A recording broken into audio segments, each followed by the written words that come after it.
최근 일본 정부가 한국 수출 규제 대상 품목으로 지정한 반도체 3대 핵심 소재 중 하나인 포토레지스트의 수출을 승인했습니다. 일본이 수출 규제를 풀어준 것은 지난 7일에 이어 이번이 두 번째이며 대상 기업은 이번에도 삼성전자로 알려졌습니다. 일본이 이번에 허가한 양은 6개월 사용할 분량으로 1차에서 허가된 3개월치를 합하면 총 9개월 분량을 삼성전자가 확보하게 됐습니다. 1차 허가에서는 제공처가 시네츠 공업이었던 반면 이번 허가에서는 제공처가 JSR로 파악됐습니다. 당초 수출 심사 기간이 최장 90일 걸린다고 이야기하였던 일본이지만 규제 한 달 만에 1차 허가를 냈고 보름도 채 되지 않아 2차 허가를 냈습니다. 일각에서는 우리나라의 대대적인 일본 제품 불매 운동이 이번 아베 정부에 큰 압박이 됐을 거라고 보고 있으며 이 때문에 경직된 한일 관계의 회복을 원하고 있어 아베 정부가 한 발 뒤로 물러난 것이 아니냐는 이야기도 나오고 있습니다.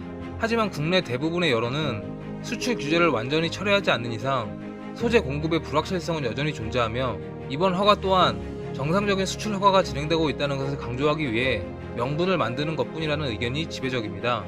그러나 분명한 것은 삼성전자라는 세계 1위 반도체 고객사를 놓치면 안 된다는 일본 기업의 여론이 존재한다는 것이며 이번 2차 허가 또한 일본 기업의 현 상황을 반영한 아베 정부의 조치라는 의견도 나오고 있습니다. 이미 일본의 소재 기업들은 삼성이 탈일본화 움직임을 보이자마자 삼성의 수차례 미팅을 요청한 것으로 전해졌으며 제품 생산 자체를 한국에서 하거나 한국 생산 라인을 증설하는 등의 구체적인 계획을 삼성 측에 전달했다고 알려졌습니다.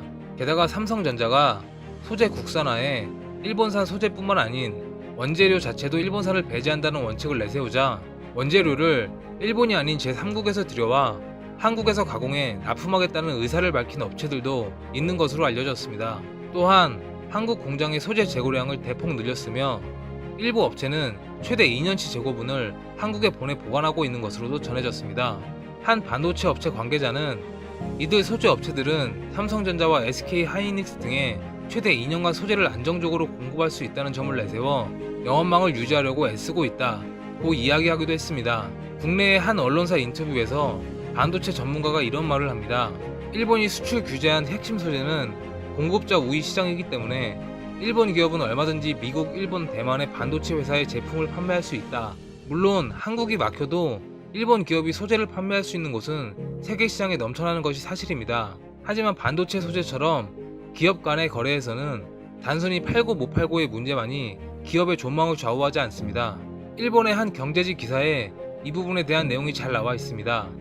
정리를 해보면 반도체 같은 최첨단 분야의 기업 간 거래에서는 공급업체의 기술 수준이 납품업체에 의해서 높아지는 경우도 많다. 납품업체의 디테일한 요구사항을 참고하여 그 요구에 맞추기 위해 기술적 발전을 한다. 말하자면 공동 개발인 것이다. 최첨단 제품일수록 공급업체가 100% 개발한 소재 부품은 존재하지 않는다. 즉, 공급업체는 업계 최고의 기업과 거래를 하는 것이 자사의 경쟁력을 높이는 데 최선의 선택인 것이다. 이번 수출 규제 조치는 한국에 대한 수출의 감소뿐만 아니라 공동 개발의 기회를 잃고 제품 기술력이 떨어지는 것으로 일본 업체의 국제 경쟁력에도 타격을 줄 것이다.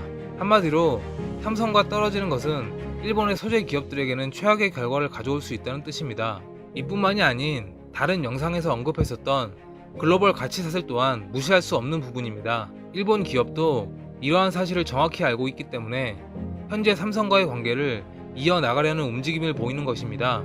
특히 삼성전자의 소재 국산화가 이번 수출 규제 대상 품목이 아닌 다른 품목까지 대체하는 것에 대해서 크게 경각심을 가진 것으로 알려졌습니다. 하지만 이미 국산화는 시작되었습니다.